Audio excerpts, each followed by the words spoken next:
In a big country town at the bottom of Australia, the growing phenomenon of action sports is taking on a whole new meaning. We follow the lives of two young men in the lead up to the Furniture X Freestyle Games.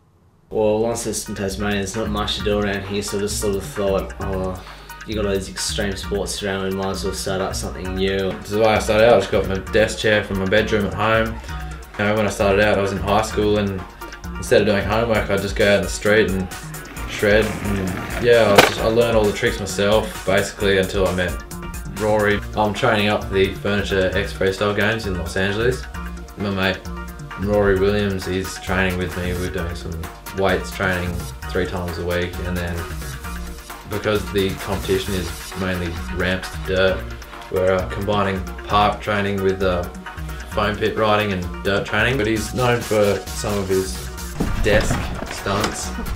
I think he holds the record in Australia for the fastest speed recorded on desk. Yeah.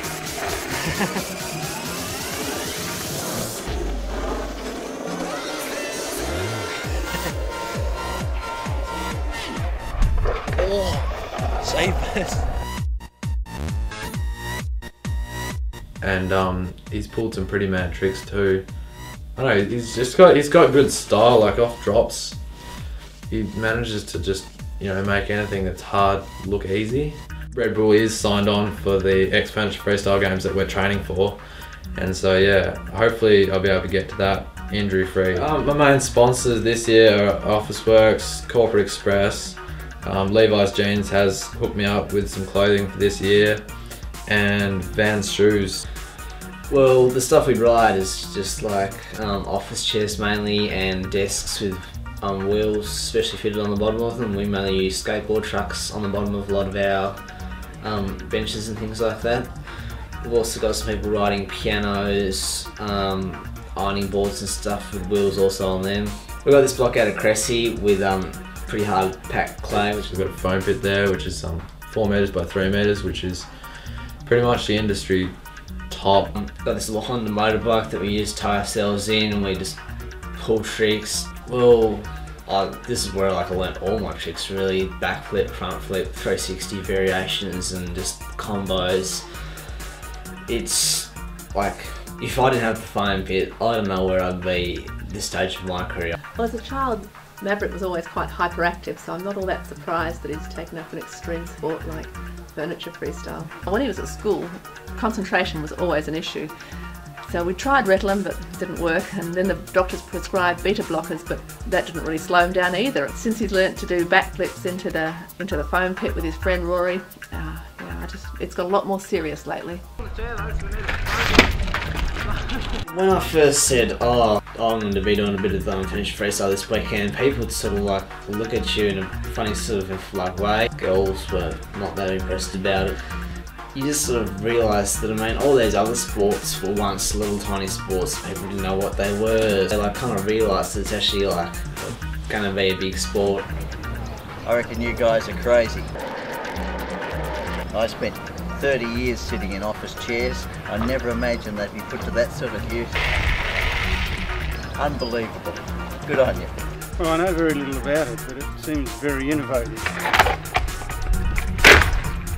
I hope you haven't destroyed some very good furniture. Well, Furniture Freestyle being a new thing, a pioneering thing, leads itself to many great unknowns. So the injuries could be massive. It's the sort of thing I'd expect. The compression injuries of the spine and brainstem injuries is enormous. We ensure that there are ambulances down at the bottom of every hill. I reckon they have to concentrate, or they're going to do some fairly serious damage to something. Oh, I think it's a wonderful sport. You know, it's taking things to an extreme. In my day there were skateboards, and now there's Furniture Freestyle. Bit of danger for the locals. Well, it could scare the old people when they see a desk coming down the street and they'd only ever seen a desk in an office.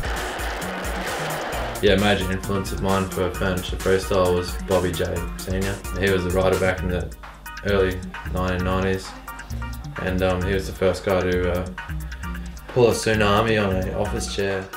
I broke my ankle last year on Friday the 13th actually, which I think is a bit of a sign. You know, some people are like, yeah, Friday the 13th, it's no big deal, but I fully compound fractured my right ankle.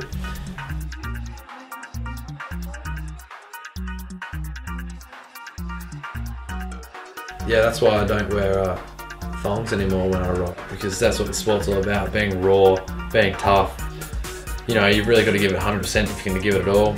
I mean, you've got to be able to go down a concrete hill and stack it into a gutter at the bottom and get up again and do it all over again just so you can get the perfect shot for the magazine. Or, you know, you've got media coverage, you've got to hurt yourself when you're riding, just because if you're not hurting yourself, you're not trying hard enough. You know, it's all about progression. If this sport doesn't keep going and keep progressing, we're going to lose interest. And, you know, I'm passionate about Furniture Freestyle, you know, making it big. You know, it could go mainstream, but Furniture Freestyle, that's where it's at.